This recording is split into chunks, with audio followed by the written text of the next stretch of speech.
Okay, here we are in Basement 19 of the Moria Gallery. So, what's going on, everybody? This is Double RPG here, and welcome to another episode of Double RPG Let's Play with Tales of Phantasia on the Super Famicom. In today's episode, we are going to make it all the way down to the bottom of the Moria Gallery and make it over to the Dwarven Caverns to where we can get the hidden treasure that's inside of this place, and then we can get out. But not only that, we're going to have to make a trip back over here in the lower levels to try to get the last summon that Clarth can get in the 21st floor basement. And I'll show that before we end off this episode. But other than that, let's get on with this episode that's already in progress. And here we are at the 19th floor basement of the Moria Gallery. And right now, like what I've been doing with every floor, it's just I'm looking around to see if we can find some treasure. Because finding treasure in this place, it's really good to, to find it. Especially getting Kless's strongest weapon in the game, which is Excalibur, the Sword of King Arthur, and also the Paladin's armor, which I gotta say, once we find the treasure chest that contains the unidentified armor, I'll tell you about it. But yeah, there's also another book of spells that we can get, and we can get another sword combination technique book for Kless to utilize, and yeah, just a lot of really good goodies here. Now, if we use the rune bottle on that weapon we just found. Actually, we still need to make those sages. We get a Bahamut's tail. Now, what I'm thinking, the axe there, it's actually supposed to be called Bahamut's tear, because in the other Tales games, that's what they call them, especially in the localizations. They called it Bahamut's tear, and I assume that this game also calls it Bahamut's tear in the original version. So yeah. So what we're gonna do is that we'll just call it Bahamut's tail, in this game, just to call it that for what it is. Okay, and let's get the. Actually, I don't know why I did this, but you actually want to get rid of the armor, the unidentified armors there, because they're mostly just tunics. Because the thing that I screwed up here with is that one of the unidentified armor pieces inside this area here is actually the Paladin's armor, which is Kless's strongest armor, or body armor, that he can wear in the game. So, yeah, and I screwed myself up, discarding the rest of that unidentified armor, so that way Kless can have the armor for himself. And, actually, is it right here? Nope, that's a resist ring. Nope, my bad. But yeah, I definitely screwed myself up trying to, get that armor, because I accidentally still had some unidentified armor, so it must have counted as a tunic and not Paladin's armor. So I had to go through this place again after this, that way, so I can get the Paladin's armor, because I didn't want to go through that same mistake again, because like I said, going through this place, the lower levels in the Moria Gallery, I mean, going through any of the side quests in this game, it's like almost a requirement that you have to go through, a place like this, because, you need to be very strong to take on the final boss, and it makes a whole lot of sense that you need to be, be fit for the final battle and all. Okay.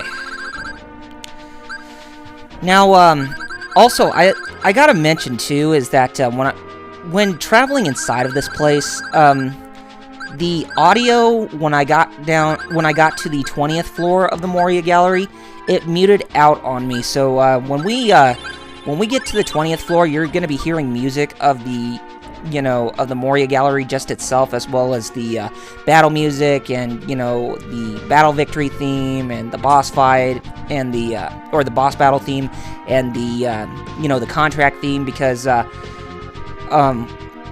I didn't realize that playing this game for about an hour and a half, specifically for the Super Nintendo game, or the Super Famicom game, you'll only be able to get an hour and a half of audio captured. So after the hour and a half mark has passed, or the 90-minute mark passed, you'll the audio will be muted. So, yeah, we're just going to be listening to... Okay, that is the armor right there that we need, but,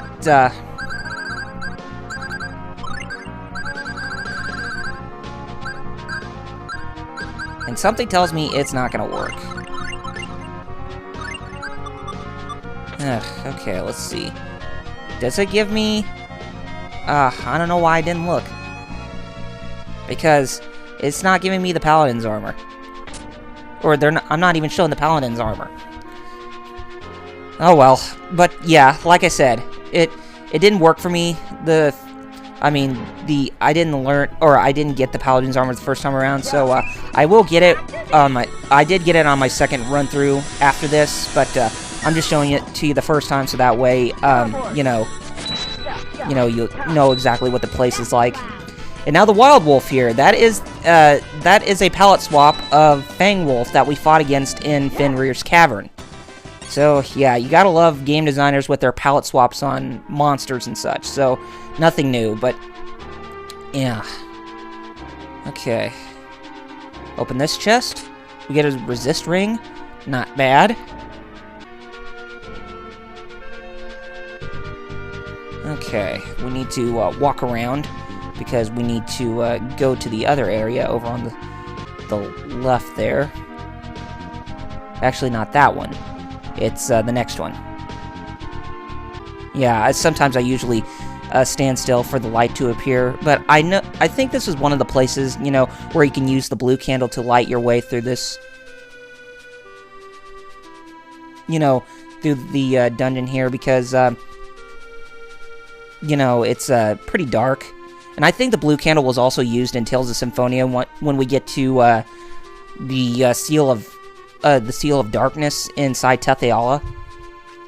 Okay, now with this puzzle right here, what you want to do is you want to make sure that none of these statues hit you, and you want to try to bypass them to get down to that set of stairs right there, so that way you can get through to go down the 21st floor basement. Okay. Now we got through that. Alright, now let's go ahead and head on down further. And we're here at the bottommost floor of the Moria Gallery. But once we go to the area on the right there, there's going to be more darkness that we're going to have to travel through. But at least there's going to be some, light showing for at least a second. And that's something you got to hate about video games, back then. Is that sometimes they have areas of darkness and it just kind of ruins the experience of going through a place, like this. I mean, it's kind of the same thing with I guess you could say Pokemon Red and Pokemon Blue, when you had to go through that cave of darkness or whatever, if you didn't have the flash ability on you beforehand. Yep, these guys are going to be cheap with their with summoning the Lich and using an eye laser. Yeah, I know the joke's getting pretty old, but hey, you gotta love that little meme there from the laser collection. Okay, and Mint saved us with a healing spell. Well, the resurrection healing spell. I think it's actually supposed to be revitalize and not resurrection. And an enemy like this, it's pretty tough because they have a lot of HP, and they can and the Manticore can actually do some physical status. It can put in some physical status ailments on your characters, but it doesn't really matter because we finally defeated that enemy. Okay, now if we go through here, actually it's not this one, it's just beyond here. I noticed that Kless is at level 88, which is not bad.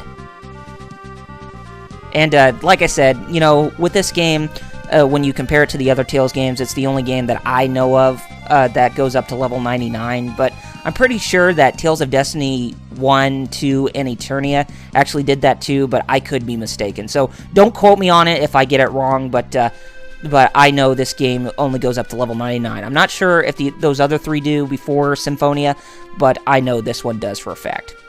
And the Saphira statue right there, one thing that I forgot to... Oh, Ice Coffin. It's a type of ice blade. But the Saphira statue, it's an accessory that we can equip on any of our characters, and that will give us, I think it's supposed to give us a 20 or 25% increase of, a 1.5 times increase on the amount of gold that we obtain. And it's a staple in the Tales series, in all the games that, that were released, because the Vesperia is supposed to give you much more gold than what you originally had. With after every battle you completed. I'm kind of wondering what type of Tales game I'm gonna, talk about next after this. I mean, I'll still be working on the Tales of Symphonia one, but, and I would like to try to talk about Tales of Destiny and Tales of Destiny 2, or Tales of Eternia, as it's called, it was supposed to be called. But, trying to find a copy of that game these days, both games on the PlayStation, they run in the triple digits off, like, eBay and half.com and Amazon. It's just ridiculous. Games so rare like that they would cost a pretty penny like that.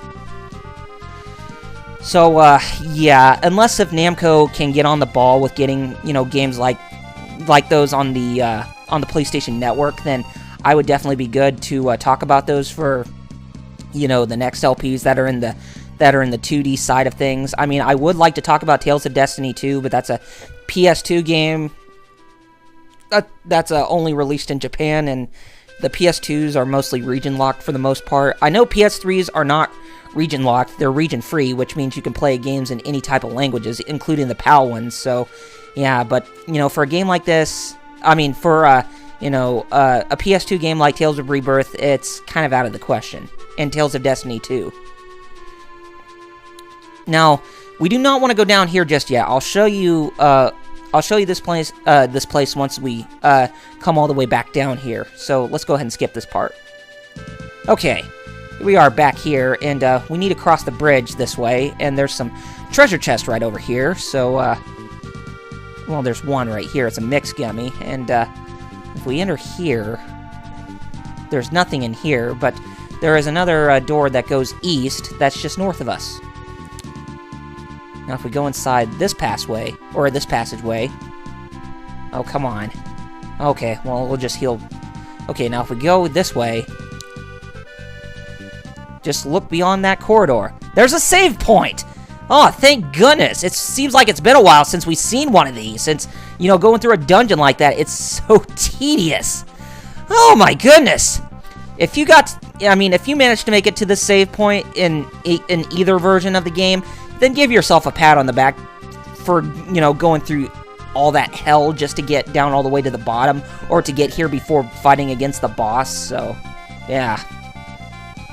Okay, let's, I'm just doing some last-minute healing before we have to go fight against the boss here. Let's go ahead and save. Oh my goodness, that was almost 2 hours worth, trying to go down that place, since it went by faster and I had to skip through most of this place, then you can understand the pain and frustration that I went through. And this is the boss of the, before the Dwarven Caverns that we're gonna try to make our way, our way towards. And we're fighting against a Wyvern. And basically the Wyvern, it's a recoloring of Ishrantu from the past that we fought against twice in the Valhalla conflict. So, yeah, it has a color swap, or a palette swap with green colors this time, and not the golden kind that we, that we had. Okay, we're actually supposed to use a life bottle on Kless here, but I don't think it's gonna matter because, Mint is healing us, and, we should be fine. Okay, when fighting against this battle, or against this boss, rather, I would suggest using Teleport to, do some damage, because using that teleport ability, which I'm doing right now, it's gonna be a saving grace in most of the battles that you're gonna fight against, that you're gonna be fighting in the, or mostly boss battles that you're going to fight in much, much later on, especially with the final battle against Daus in both of his forms. So, yeah, it'll definitely be a saving grace, trust me. And it definitely was right there, and I finally defeated that boss. And, Wyvern is going to give us access way to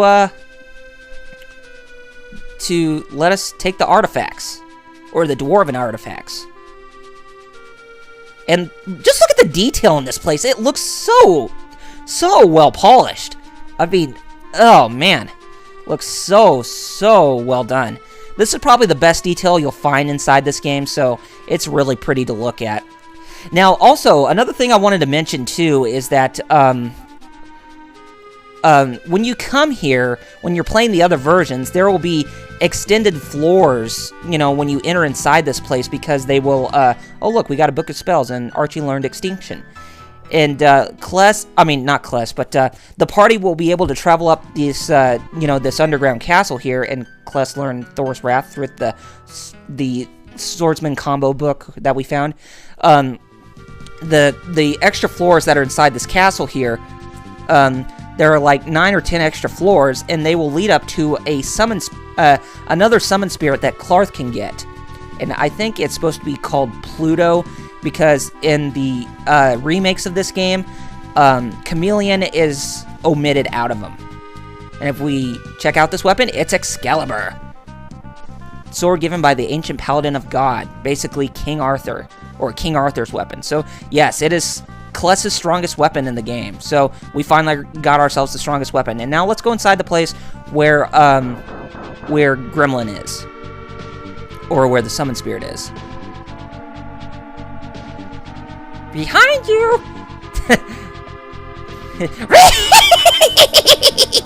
Yeah, I know. I was trying to act like Spike from Gremlins, because, since the summon spirit right here is,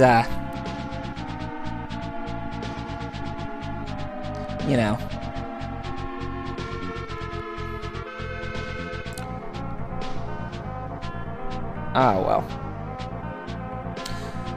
Okay. And, I had to go get the Sapphire Ring in Undini's Cavern, because, in this time period, because, you need the Sapphire Ring in order to get a contract with Gremlin. So, yeah. Gremlin is going to take a contract with the Sapphire Ring.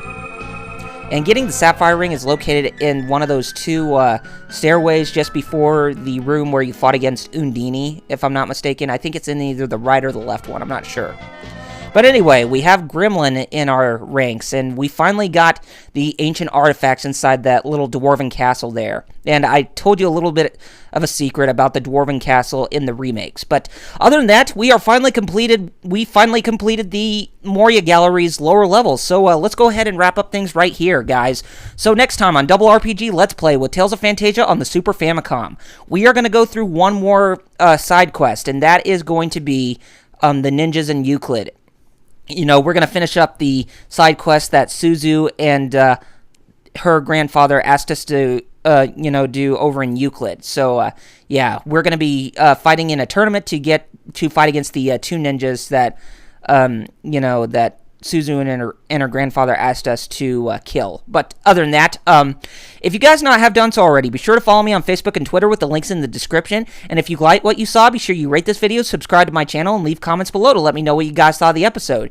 And if you guys are a big fan of JRPGs, and if you want those 3 Wii JRPGs, Xenoblade, The Last Story, and Pandora's Tower localized in the West, as well as those 2 Tales games on the PS3, Tales of Vesperia and Tales of Xillia localized in the West, then be sure you follow Operation Rainfall, Vesperia PS3, and Operation 13 with their own Facebook and Twitter accounts, while Operation Rainfall and not Operation 13, but Vesperia PS3 has their own blog spot. Operation 13 will also have their own blog spot soon, and once we do get it up, we'll be sure to post a link in the description, or I'll post a link in the description of the, of the coming episodes of these Let's Play, that or Tales of Symphonia or the other Tales games.